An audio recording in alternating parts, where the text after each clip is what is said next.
looker chez Luminel. Salon de beauté Luminel vous présente le journal. Luminel, osez être la plus belle.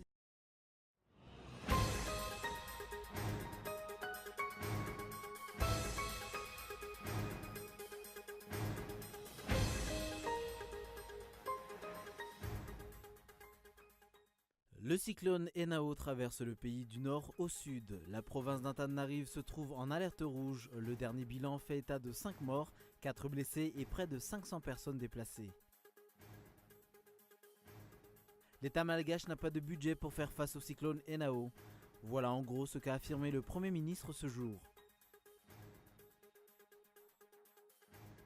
De nouvelles révélations fracassantes signées Wikileaks. Le site a fait fuiter des milliers de documents issus selon lui de la CIA, des éléments sur un supposé programme d'espionnage de l'agence de renseignement américaine.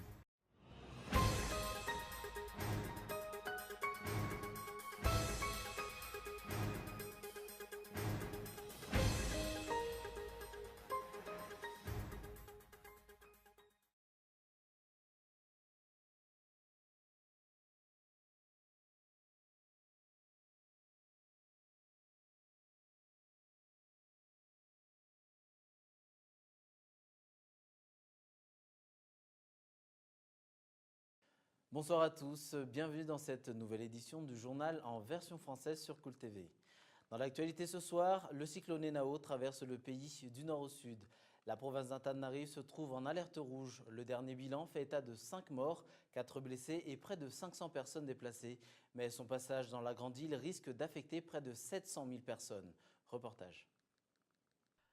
Le cyclone tropical Enao menace sérieusement Madagascar. Formé dans l'océan Indien, ayant fait son entrée à Antala, il traverse actuellement la région Analamang. Les pluies torrentielles et les forts vents d'Enao a fait état d'un bilan de 5 morts, 4 blessés, près de 500 personnes déplacées. Par contre, le passage de cette forte tempête tropicale dans le pays risque d'affecter près de 700 000 personnes. En effet, les rafales de vent atteignent les 130 km/h, sa force de 90 km/h. Le passage d'Enao dans le pays cause également un bilan négatif sur le plan économique. Ce jour a été décrété chômé, les banques, les stations-service, les magasins ont fermé leurs portes. Les écoles ont également été fermées. Par ailleurs, des routes ont été coupées car inondées, des toitures soulevées par des vents violents, des arbres tombés. Mais les responsables étatiques ont affirmé qu'ils ont l'incapacité à réagir face aux dégâts causés par cette forte tempête tropicale. Comme à son accoutumée, le financement manque. Même le BNGRC, le bureau en charge de la gestion des risques et des catastrophes, avoue ne pas pouvoir faire grand-chose faute de financement. Aussi, ils attendent l'affluence d'aides extérieures face à ce cyclone. Plusieurs régions se trouvent en alerte rouge actuellement. Outre la région Analamang, il y a les régions Itas, Bunglav, Vaknakarat, Diana, Sofia, Analanzruf, Buen, Alaotamangour et Antsinanan.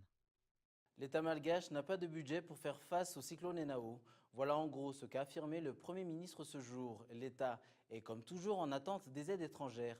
Le Premier ministre a décrété ce jour comme étant un jour chômé. La suite dépendra de l'évolution du cyclone Enao. Reportage de Michel Aranardzone. Plusieurs dispositions ont été entreprises pour faire face au passage du cyclone Enao dans le pays, apprend-on de sources gouvernementales. Pourtant, le BNGRC, ou Bureau national de gestion des risques et des catastrophes, n'a pas de budget pour faire face aux dégâts causés par ce cyclone. Comme à son accoutumée sur le plan financier, le gouvernement malgache n'est pas indépendant. Face à Enao, les dirigeants attendent l'arrivée des aides étrangères. C'est ce qu'a affirmé ce jour le Premier ministre Solnandasana Olivier Mahafali. Si les dégâts seront énormes, il est sûr que nous attendions les aides. Nous avions déjà eu des réunions avec quelques bailleurs de fonds. Ils ont déjà accepté et n'attendent que notre déclaration. D'un autre côté, il a dit ce jour comme étant un jour chômé. La suite dépendra de l'évolution du cyclone Enao. Comme nous l'avions déjà annoncé hier, nous ordonnons à tout établissement public ou privé de ne pas faire travailler leurs employés. Nous sommes tous au courant que la région Analamang est déjà dans la zone rouge. Le Premier ministre a tenu ce jour une conférence de presse à la dernière minute. Pour cause, la région Analamang figure dans la zone rouge. Sur un tout autre sujet, à l'occasion de la célébration de la Journée mondiale de la femme, l'association Vevav Malagas Meramieng a une fois de plus priorisé l'éducation. Le PP Andaravula Kadnandine a été priorisé. Les actions sociales ne s'arrêteront pas là. Reportage de Fezo Rafali. Pour marquer la journée mondiale des femmes, compte tenu du cyclone Enao, l'association Vevav Malagas Meramieng a anticipé cette célébration lundi dernier, compte tenu du passage du cyclone à Ankadnandjin. Le PP Anjaravoul a été doté de vitres à cet effet. D'après les explications, cette action a abouti suite à la demande des responsables, d'autant plus que le secteur de l'éducation a toujours été une priorité pour l'association. Nous pensons que l'éducation est importante pour le développement d'une personne et d'une nation. C'est pourquoi nous sommes venus en aide à l'EPP d'Anjaravoul, Ankadnandjin. Aussi, pour marquer la journée mondiale de la femme pour cette année, les responsables ont demandé de mettre en place des vitres pour l'établissement. Comme vous le voyez derrière moi, nous remplaçons les fenêtres ainsi que les vitres cassées. Parents d'élèves et responsables de l'EPP d'Anjaravoul ont tous collaboré avec l'association VMMM dans la mise en place des vitres et le nettoyage. Aussi, ils n'ont pas manqué d'exprimer leur reconnaissance. Je suis venu ici l'année dernière, c'était vraiment affligeant. Plusieurs travaux de réhabilitation sont nécessaires. J'ai demandé à l'association VMMM de nous aider. Les membres de l'association ont répondu et sont venus à nous aujourd'hui. Nous remercions spécialement l'association Vevav Malagas Meramieng. Par ailleurs, le problème d'infrastructure est loin d'être résolu pour cette école publique. Seules 2 salles de classe sont consacrées aux 125 élèves qui fréquentent l'établissement.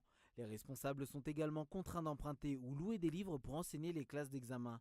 Pour l'association Vevav Malagas Meramieng, les actions sociales ne restent pas là. D'autres actions sont dans l'agenda de l'association. La célébration officielle de la Journée internationale des femmes a été annulée. Or, une grande célébration était au programme, dont le point focal se trouve à Mamassen. La principale raison de cette annulation est le passage du cyclone Enao dans la grande île. De nombreuses femmes ont pourtant été transportées dans la capitale aux frais de la princesse. Leurs frais de transport aller-retour et leur nourriture ont été pris en charge. Certaines ont affirmé qu'ils resteront dans la capitale jusqu'à la fin du contrat. D'autres sont déjà rentrées. Le bruit circule actuellement que cette célébration officielle sera reportée le plus tôt possible. Sur un tout autre sujet, en 2017, les us et coutumes représentent encore une grande barrière dans la liberté d'expression dans plusieurs régions de la Grande Île. Le Sud obtient le taux de participation des femmes aux élections le plus faible selon une enquête effectuée par la CENI. Reportage de Gaëtan Adjatslav. La journée mondiale de la femme trouve son origine dans les manifestations de femmes au début du XXe siècle en Europe et en Amérique. L'égalité entre les hommes et les femmes à travers le droit de vote représente la quête officielle partout dans le monde. À Madagascar, ces formes de liberté existent depuis toujours dans la communauté. À titre d'exemple, il est interdit de prendre la parole ou de s'exprimer durant une réunion, accepter sans rechigner les décisions prises par les hommes de la maison et s'asseoir toujours en dessus du chef de la maison. De nos jours, le quotidien de certaines femmes dans le Sud ressemble encore à ces us et coutumes, selon l'enquête effectuée par la CENI. Le droit de vote est encore interdit dans certaines zones enclavées du pays. C'est dans la partie sud du pays que le taux de participation est faible.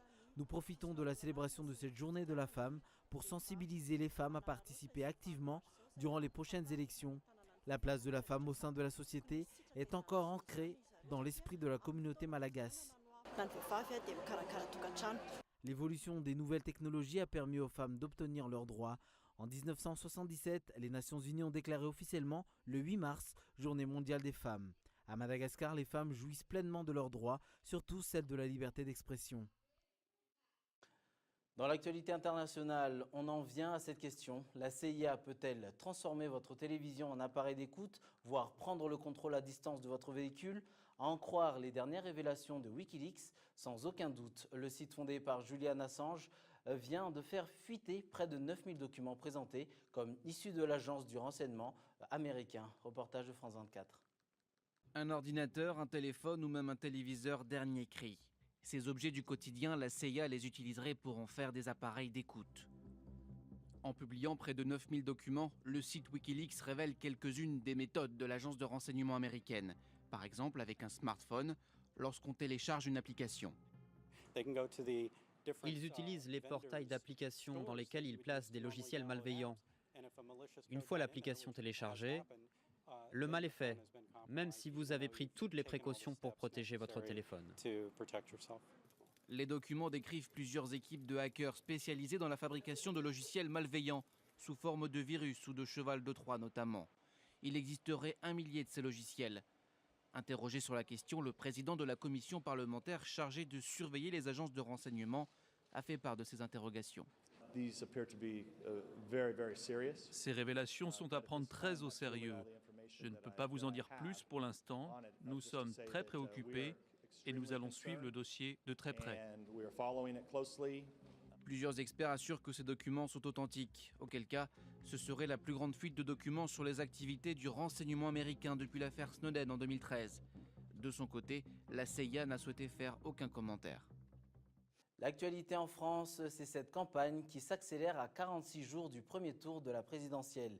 Emmanuel Macron continue de rallier à sa cause des soutiens PS. Benoît Hamon, lui, cherche un nouveau souffle. Le candidat naturel socialiste sort d'une séquence en Corse et à Marseille où il a tenté hier soir de se relancer en s'en prenant au candidat chimère, comme il le dit. Reportage de France 24.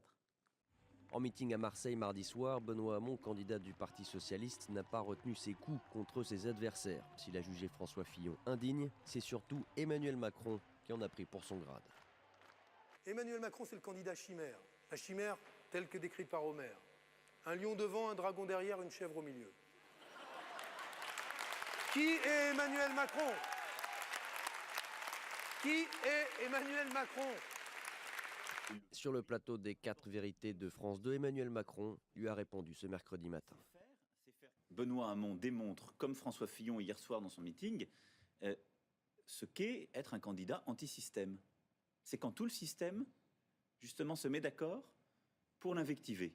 Et comme ils n'ont pas grand-chose à dire sur leur propre programme, ils passent beaucoup de temps en rassemblement à parler de votre serviteur.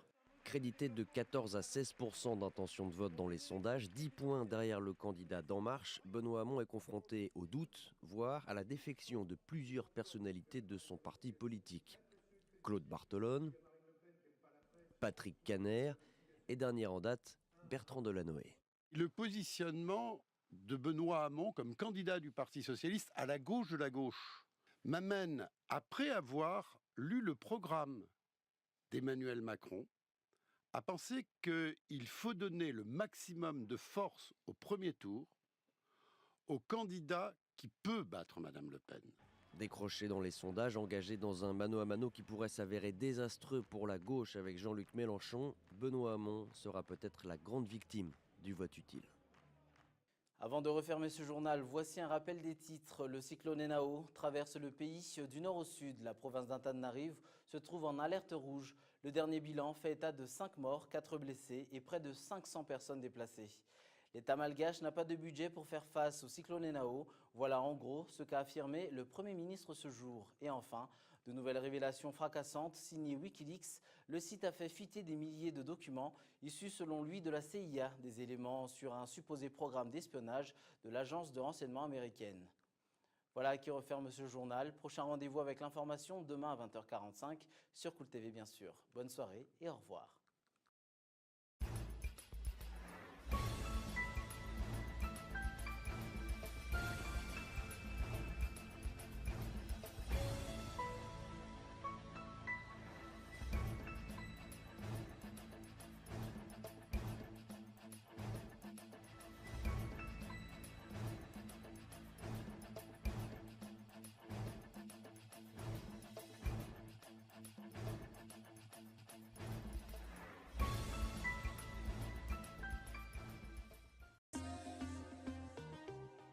Venez vous relooker chez Luminel. Le journal vous a été présenté par Salon de beauté Luminel. Luminel, osez être la plus belle.